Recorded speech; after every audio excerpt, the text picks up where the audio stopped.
Oi, pessoal, tudo bem com vocês? Na aula de hoje nós vamos falar sobre os antibacterianos. Os antibacterianos, eles revolucionaram a ciência. Tenho certeza que todos vocês já ouviram falar de Fleming, que desenvolveu a penicilina. Muitas pessoas morriam na época por causa de infecções bacterianas e a partir do momento que nós tivemos o desenvolvimento desses medicamentos que combatiam bactérias, muitas pessoas passaram a ser curadas dessas doenças. É claro que hoje nós sabemos que muitas bactérias têm resistência aos medicamentos que nós utilizamos. Não vou falar muito sobre isso hoje, sobre essas resistências. Vou primeiramente falar sobre os antibacterianos para vocês e daí, com o passar da aula, provavelmente na próxima aula, nós voltamos a falar dessa resistência bacteriana. Mas vocês provavelmente já ouviram falar dessa resistência. O que nós procuramos? O que nós desenvolvemos quando estamos à procura de antibacteriano? Um medicamento que tem efeito na bactéria, mas não tem efeito no ser humano. Então, eu coloquei aqui as duas células, a célula eucarionte, que é do ser humano, e uma célula procarionte, que representa a célula da bactéria, para vocês conseguirem observar a diferença entre essas duas células.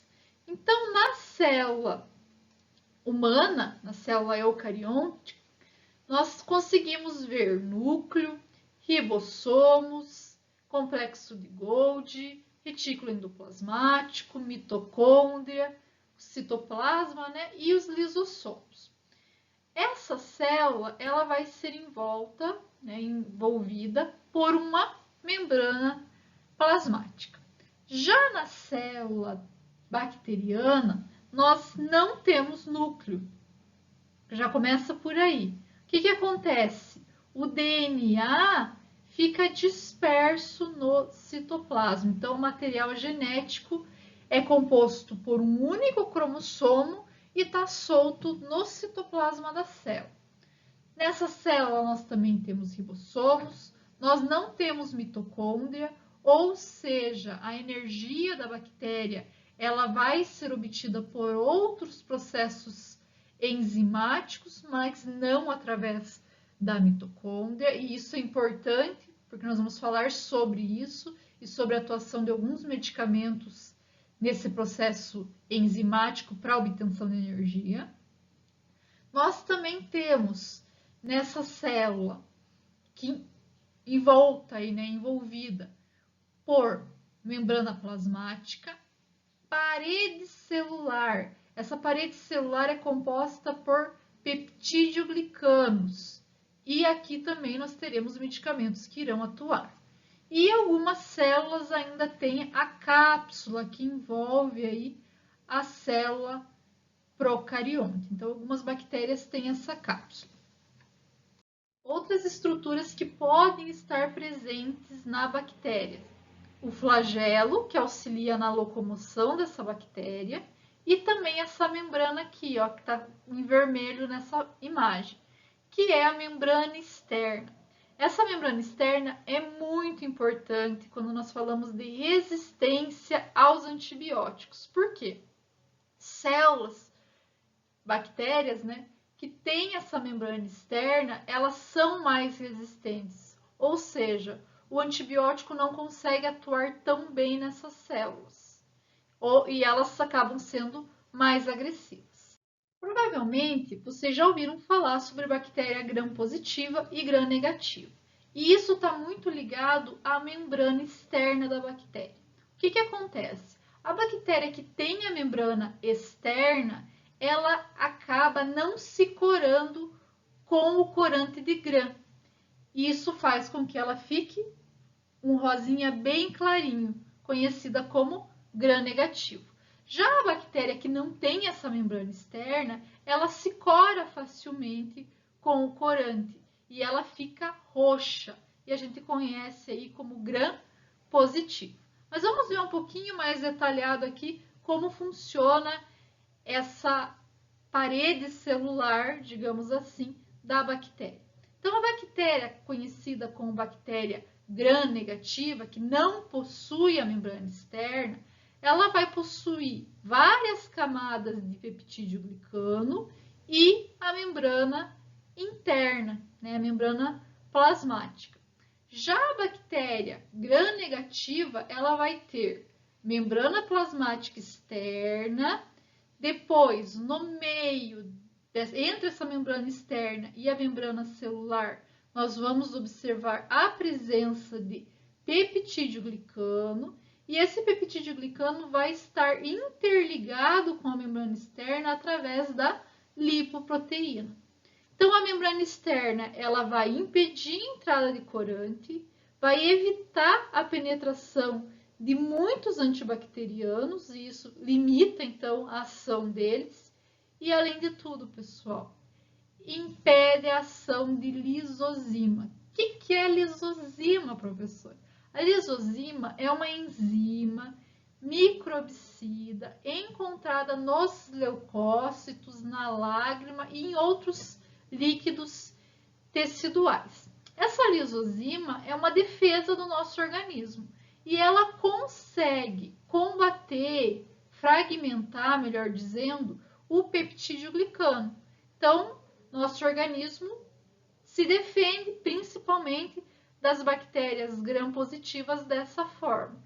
Já nas bactérias gram-negativas, ele não consegue se defender. Por quê? Porque a parede celular externa ou membrana externa vai impedir a penetração, vamos dizer assim, e a atuação dessa lisozima e de outros antibióticos, como eu falei.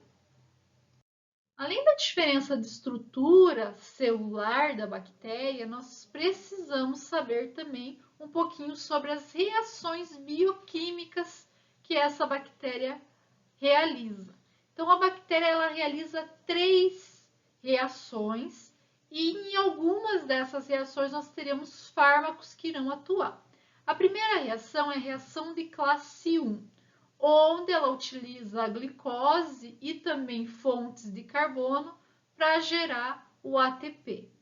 Então, ela vai sintetizar também aí, além de ATP, compostos carbônicos simples, que nós chamamos de precursores.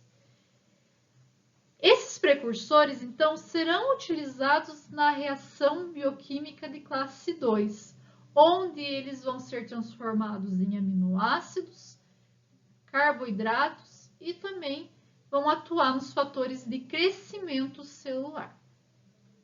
E alguns produtos sintetizados na classe 2 vão então atuar para montar macromoléculas, como proteínas, RNA, DNA, polissacarídeo e o peptídeo glicano na reação bioquímica de classe 3. Então, nós vamos ter alguns medicamentos, alguns antibióticos que vão atuar principalmente na classe 3 e na classe 2. Na classe 1, nós não temos medicamentos que atuam aqui. Por quê? Porque a célula bacteriana ela consegue fontes de energias bem variadas. Então, os medicamentos que nós temos ou vão atuar na estrutura celular, na membrana celular, ou vão atuar nas reações bioquímicas da bactéria. Para vocês entenderem um pouco melhor sobre as reações bioquímicas que as bactérias fazem, eu coloquei aqui um esqueminha bem resumido para explicar um pouquinho mais de detalhe sobre essas reações. Então, as primeiras reações, que a gente chama de reações de classe 1, vão utilizar glicose, fosfato e carbono para gerar moléculas precursoras e ATP. Aqui nós vamos ter a utilização dessas moléculas de amônia e de sulfato para realizar as reações de classe 2. Nessas reações nós vamos ter a formação de nucleotídeos, aminoácidos e exosaminas. Esses compostos, então, vão sofrer reações de classe 3 para formar DNA, RNA, proteína e também o peptídeo glicano, que vai compor aí a estrutura da membrana celular das bactérias. Os antibióticos, eles atuam de diversas maneiras na célula, mas eles têm duas atividades principais. Uma delas é a atividade bacteriostática e a outra bactericida. A bacteriostática é quando o antibiótico atua impedindo a divisão celular bacteriana, ou seja, não destrói a bactéria, só não deixa ela se multiplicar. Então, ele para a multiplicação dessa bactéria e o organismo vem e acaba matando a bactéria. Já os bactericidas, eles destroem a bactéria. Então, normalmente, os bactericidas vão atuar, por exemplo, na membrana celular, diminuindo a seletividade da membrana, a membrana acaba se rompendo e a bactéria morre. Então, é bem característico, né? Nós temos várias outras ações que eu vou explicar para vocês no decorrer da aula, mas é bom vocês já terem isso em mente. Bactericida destrói, mata a célula. E bacteriostático só impede a divisão, impede a proliferação celular. Mas a célula não morre, a bactéria não morre, ela continua ali. Os antibacterianos, eles apresentam diversos mecanismos de ação. Então, eles podem atuar interferindo na síntese ou na ação do folato, que nós conhecemos como ácido fólico. Podem também atuar como antibiótico beta-lactâmico. Podem atuar como agentes que comprometem a síntese proteica, agentes que alteram a tropoisomerase, né, a enzima, e também outros tipos de antibióticos que não se enquadram nessas classes. Hoje, para a aula não ficar muito longa, eu vou falar sobre os que interferem na síntese ou na ação do folato e também dos antibióticos beta-lactâmicos. Daí na próxima aula eu falo dos outros, porque senão vai ficar uma aula aí de 2 horas, tá? Então, para não ficar muito longo, eu vou falar somente sobre essas duas classes. Vamos começar falando dos agentes que interferem na síntese ou na ação do folato. Aqui, pessoal, cabe um parênteses. Folato igual ácido fólico. Coloquem aí no caderno de vocês, porque às vezes eu fico falando folato e ácido fólico é muito mais fácil de compreender. Então, o que nós precisamos saber antes de ver o mecanismo de ação?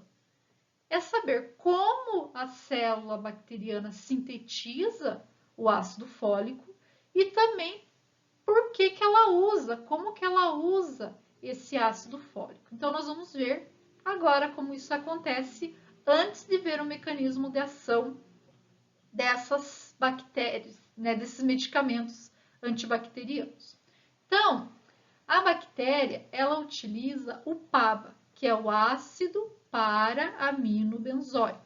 Então, esse PABA interage com uma enzima bacteriana chamada dihidropteroato sintetase. Essa enzima vai produzir o nosso famoso ácido fólico. Nós não produzimos ácido fólico. Nós nos alimentamos, nós adquirimos ácido fólico da dieta, mas a bactéria não. A bactéria ela precisa produzir ácido fólico a partir do ácido para-aminobenzoico. Então, se vocês olharem a estrutura aqui do PABA, ó, vocês conseguem observar que a estrutura está aqui no meio do nosso ácido fólico. Beleza, aqui vocês já entenderam como ela é sintetizada, então como que o folato é sintetizado. E tá, por que essa bactéria sintetiza? Então, depois que o ácido fólico é sintetizado, nós vamos ter a atuação de mais uma enzima, chamada dihidrofolato redutase, onde nós teremos a produção do tetrahidrofolato. Esse tetrahidrofolato ele sofre redução, então observem aqui, ó, nós vamos ter a presença de hidrogênios no antigo ácido fólico. Então, sofreu redução, formou o tetrahidrofolato. E por que a bactéria quer esse tetrahidrofolato? Para a produção de DNA e RNA. Então, a bactéria utiliza para isso. Se nós utilizarmos medicamentos que inibam a síntese ou a ação, o que vai acontecer? Nós não teremos a sua formação, ou seja, não tem a formação do DNA. Então, agora vamos ver como que os medicamentos vão atuar nessa produção, síntese e também na ação do folato. Dentro dessa classe de medicamentos que atuam na síntese ou na ação do folato, nós temos as sulfonamidas, que são diversos fármacos pertencentes a essa classe, e as a trimetoprima. Então, eu vou falar um pouquinho sobre cada um deles e qual que é o mecanismo de ação desses dois medicamentos, digamos assim. Então, vamos começar falando das sulfonamidas. Eu trouxe aqui para vocês 3 exemplos. O sulfametoxazol, a sulfanilamida e também a sulfadiazina. Então, são 3 fármacos dessa classe. Existem outros, mas esses são os mais utilizados atualmente. Vocês conseguem observar alguma semelhança desses fármacos com o PABA? Tem uma semelhança bem interessante aqui na estrutura, né? Até fiz aqui, ó, a molécula à mão para vocês, para ficar tudo do mesmo ladinho, para vocês conseguirem observar, né, essa característica, essa semelhança entre o antibiótico e o PABA. Então, o que acontece? O que vocês acham que acontece? Essas moléculas, elas enganam a enzima, então elas competem com a enzima de hidropteroato sintetase. Então, em vez da enzima interligar-se, né, com PABA, acaba interligando com as sulfonamidas. Então, eles atuam como antagonistas do PABA na enzima dihidropteroato sintetase. Então, não tem a formação do ácido fólico e não tem a formação, consequentemente, do DNA ou RNA celular. Isso faz com que as sulfonamidas sejam bacteriostáticas. Então, elas não vão deixar as células se multiplicar. E ainda nós temos uma característica bem interessante, pessoal, que se porventura nós tivermos um aumento do PABA, consequentemente, o efeito do antibiótico vai ser superado, porque daí o PABA consegue atuar na enzima e formar o ácido fólico. Vocês lembram de algum medicamento que tem ésteres de para-aminobenzoico, ésteres do PABA? Falei para vocês já de uma aula aí faz tempo, quem sabe vocês não lembram. Os anestésicos locais. Então, esses anestésicos, eles têm, né, são formados por ésteres do para-aminobenzoico e vão atuar como antagonistas dos antibióticos da classe sulfonamidas, né, dessa classe de antibióticos. Então, o anestésico local e sulfonamidas deve ser evitado. Como eu falei para vocês, as sulfonamidas, elas são bacteriostáticas e tem mais uma característica, que é triste, mas é extremamente importante a gente saber.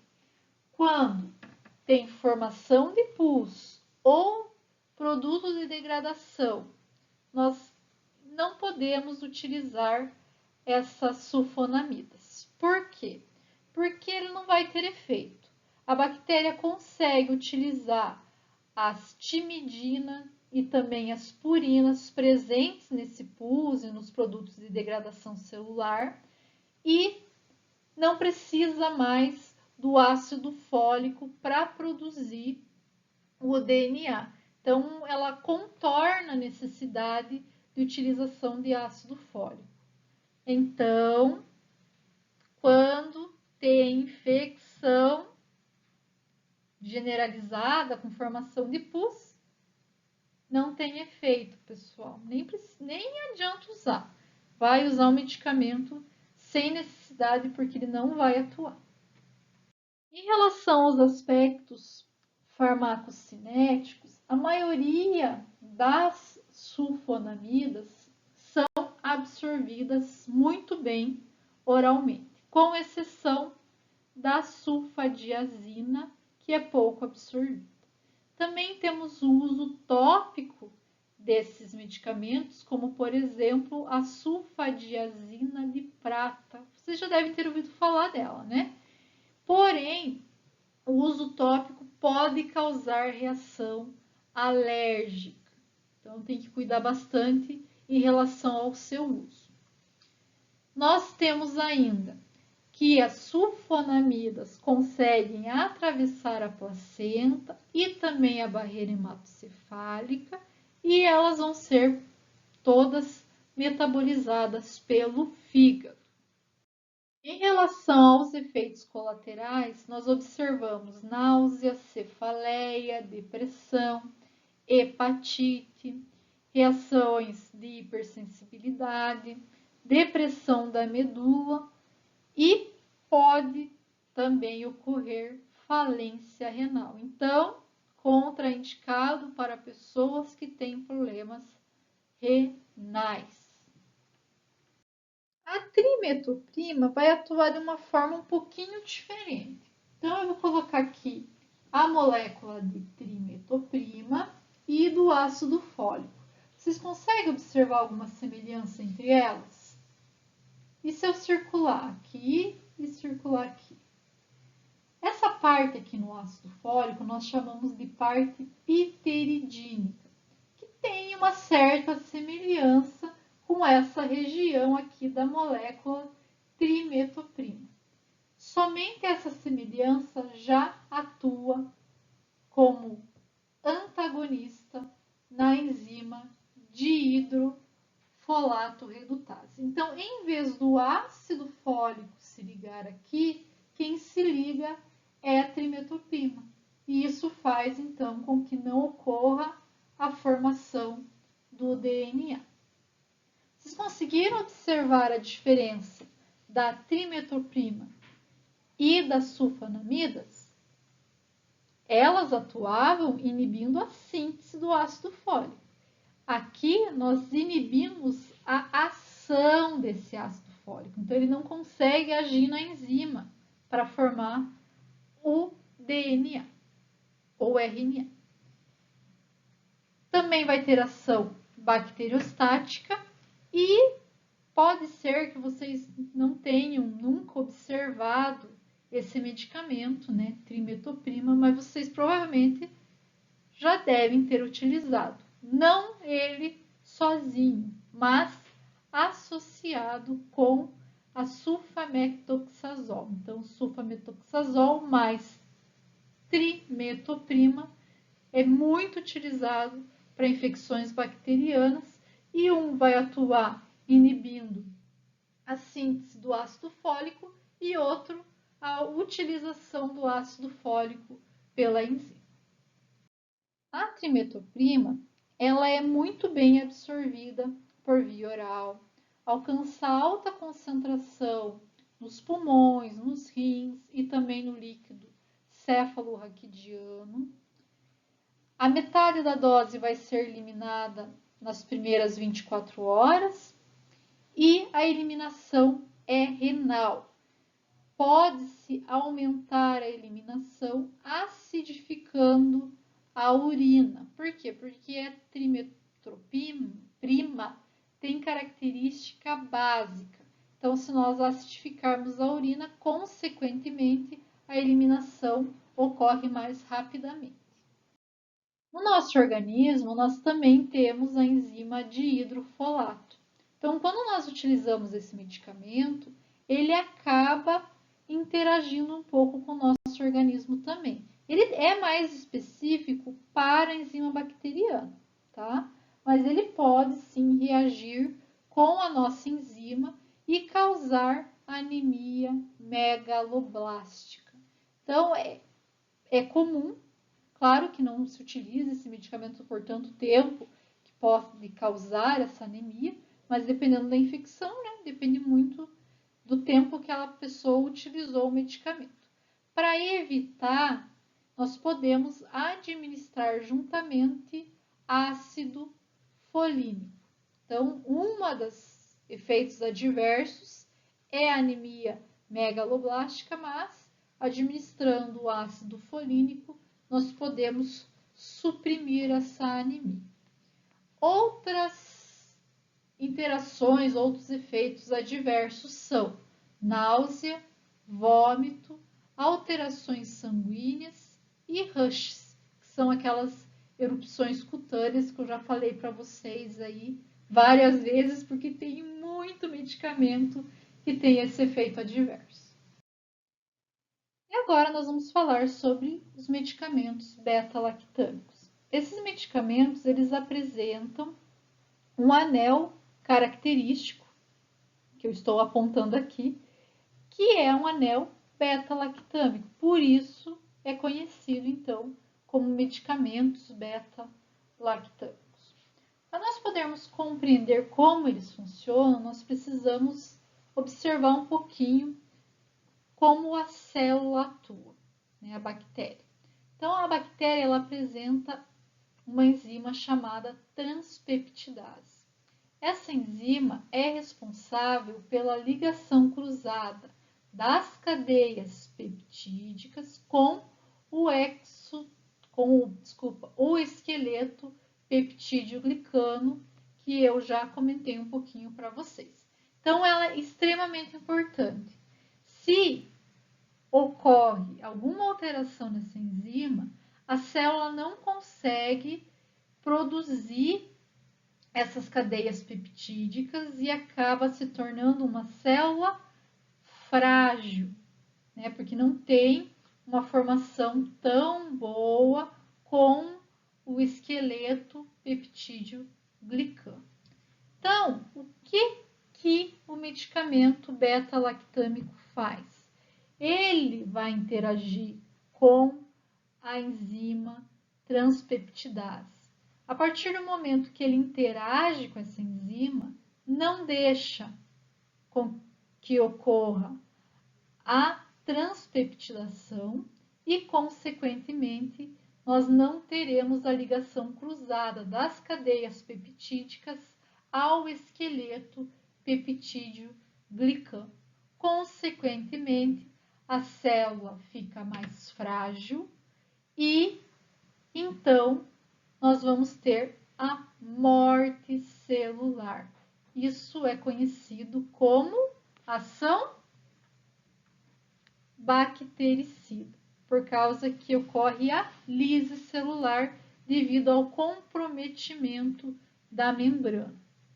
Alguns micro-organismos, eles são conhecidos como tolerantes. Por quê? Porque o medicamento não consegue atuar nessa enzima, porque a enzima tem um defeito e isso faz com que o fármaco não consiga interagir com ela, tá? Então, eles são tolerantes a esses medicamentos.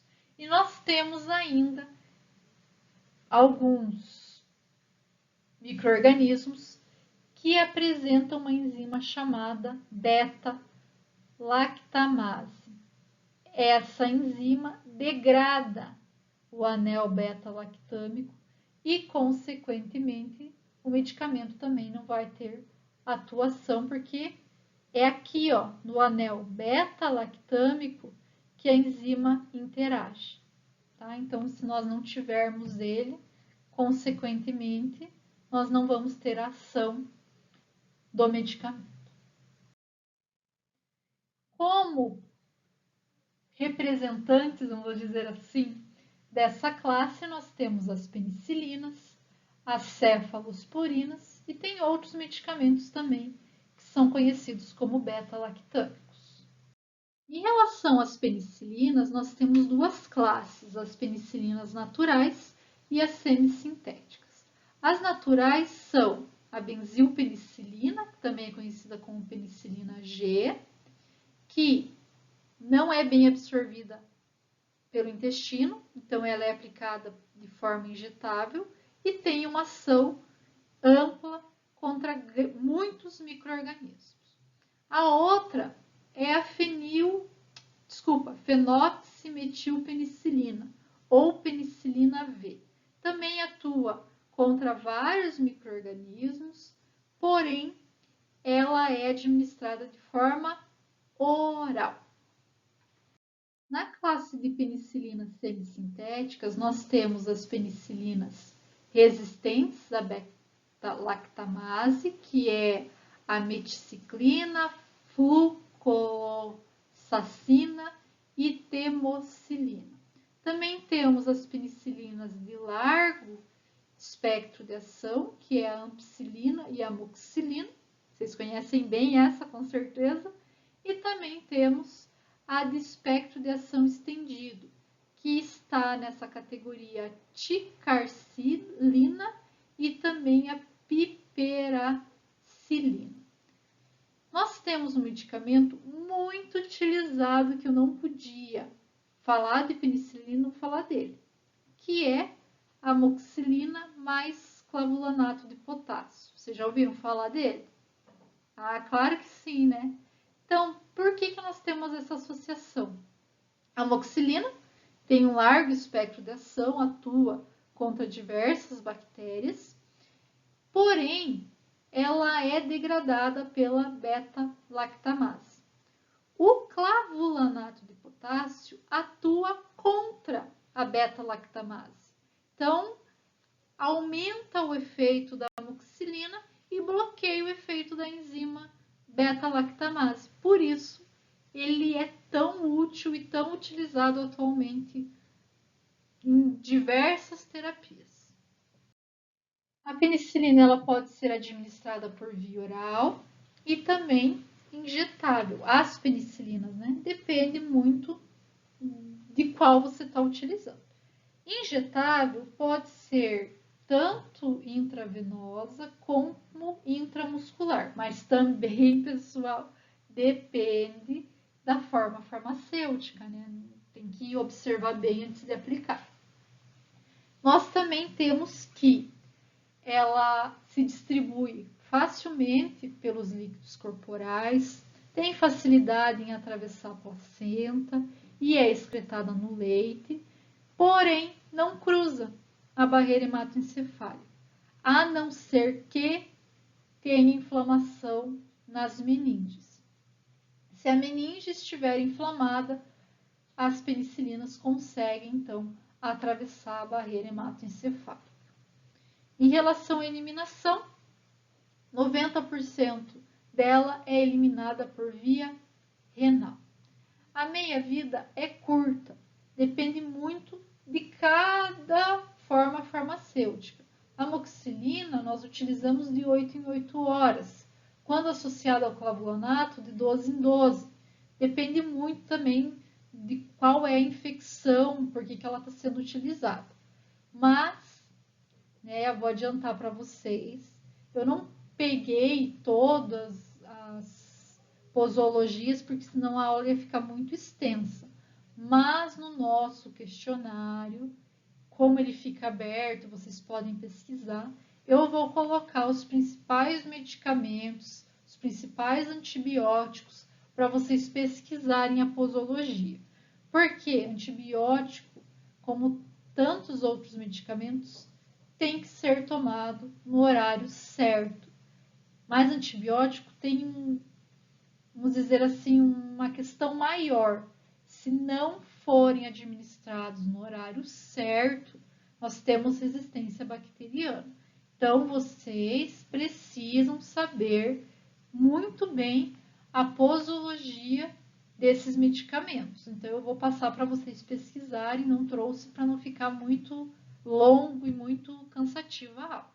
Mas também é fácil pesquisar e quando vocês forem fazer o questionário, que vai demorar um pouco ainda, vocês podem me perguntar se estiverem na dúvida ou se tiverem dúvida hoje mesmo, podem me mandar mensagem perguntando. A penicilina tem um grave efeito adverso. Vou dizer assim que é o pior efeito adverso que o medicamento poderia ter, praticamente, né? Então, é claro que não é todas as pessoas que têm esse efeito, mas muitas pessoas têm, que é hipersensibilidade à penicilina, ou, mais leigamente falando, alergia. Então, nós temos aí uma produção de produtos de decomposição da penicilina no nosso organismo. Esses produtos, eles se combinam com a proteína presente em nosso organismo e se torna, então, antigênico. Nós vamos ter células do organismo combatendo essa ligação da proteína do hospedeiro com os produtos de decomposição da penicilina. Isso vai gerar erupções cutâneas, mas o pior é o choque anafilático. Então, a pessoa vai ter diminuição da glote, inchaço da boca, dos olhos, além dessas erupções, o que pode levar a um choque anafilático e a morte do indivíduo que tem alergia. Tá? Então, essa é uma reação muito perigosa, tanto que penicilina só deve ser aplicado em locais que têm oxigênio para socorrer, porque se acontecer uma reação adversa, precisa colocar o paciente no oxigênio, tá? E é muito importante tomar esse cuidado, né? Na farmácia a gente não aplica esse medicamento, geralmente ele é aplicado no posto de saúde, onde se acontecer um efeito adverso, tem como socorrer o paciente, né? O injetável.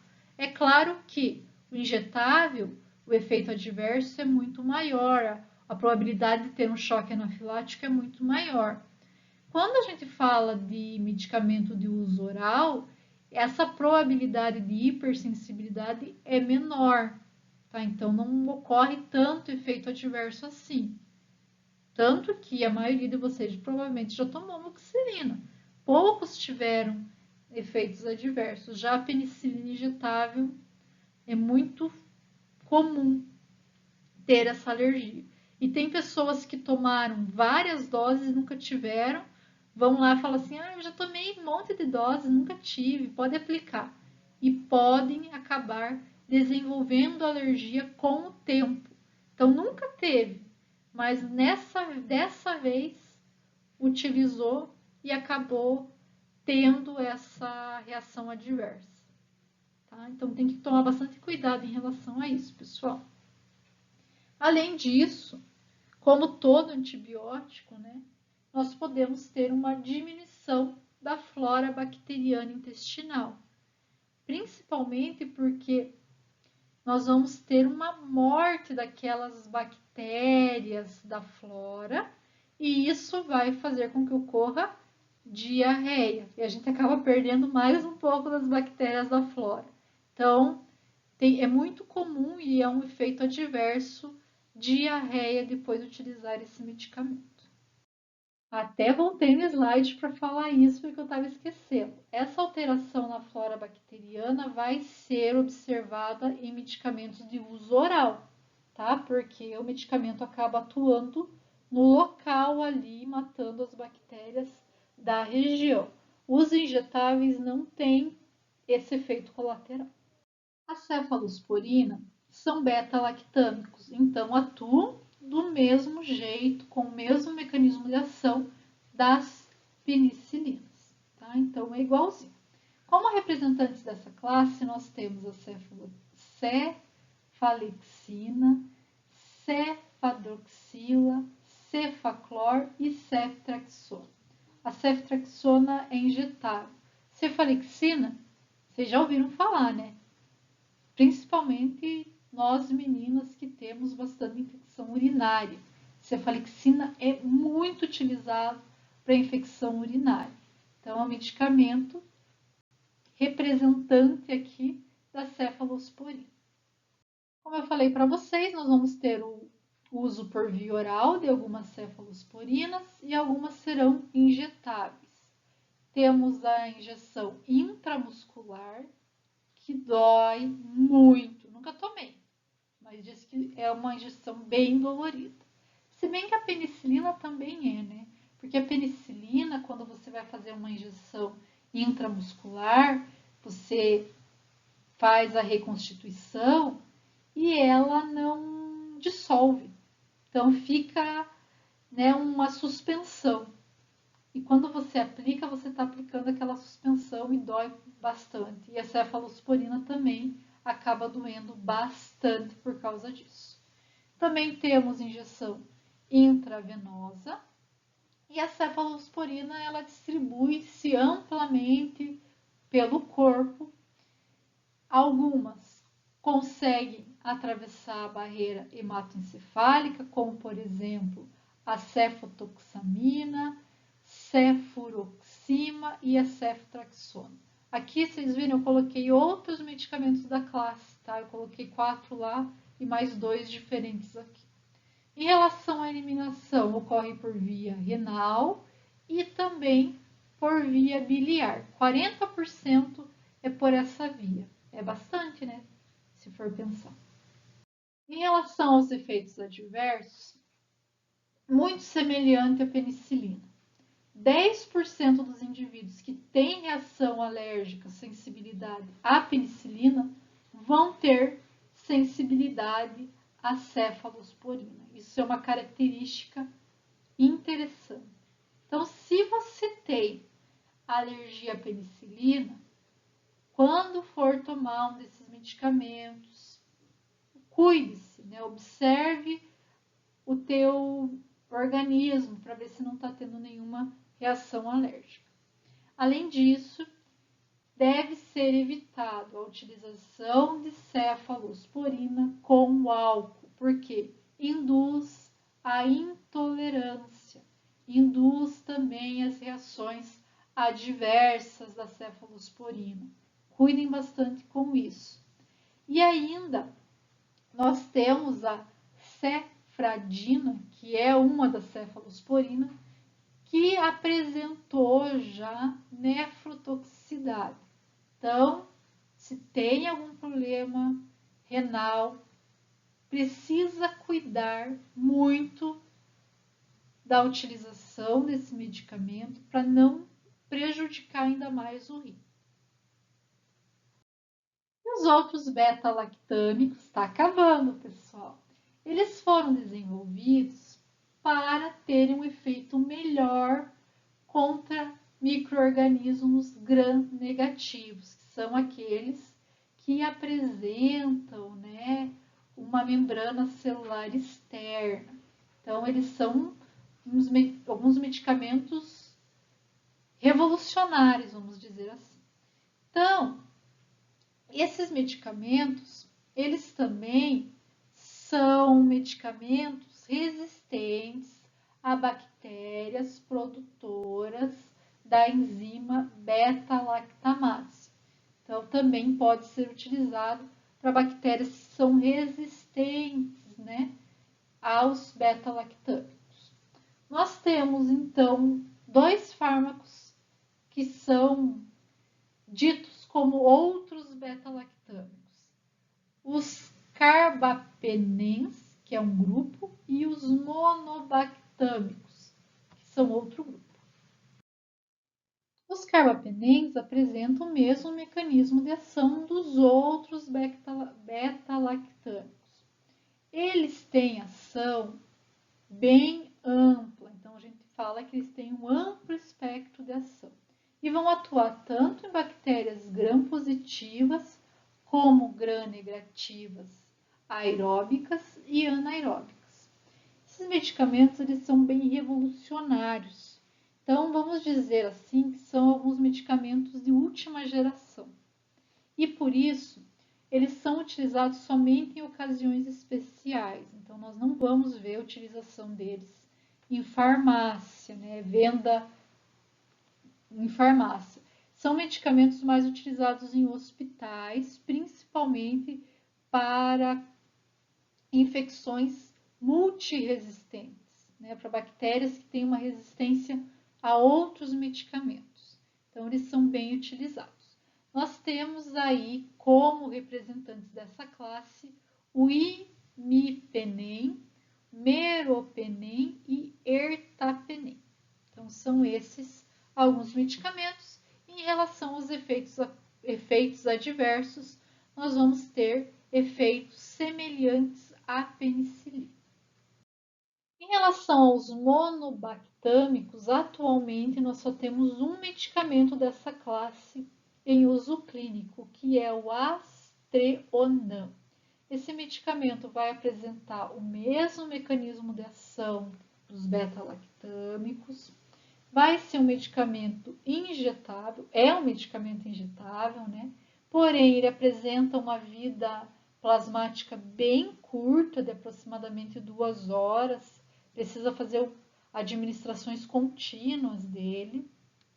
Ele não tem efeito sobre as bactérias gram-positivas ou bactérias anaeróbicas, então deve ser utilizado para bactérias aeróbicas e gram-negativas e não causa alergia em indivíduo sensível à penicilina. Isso é uma característica boa, né?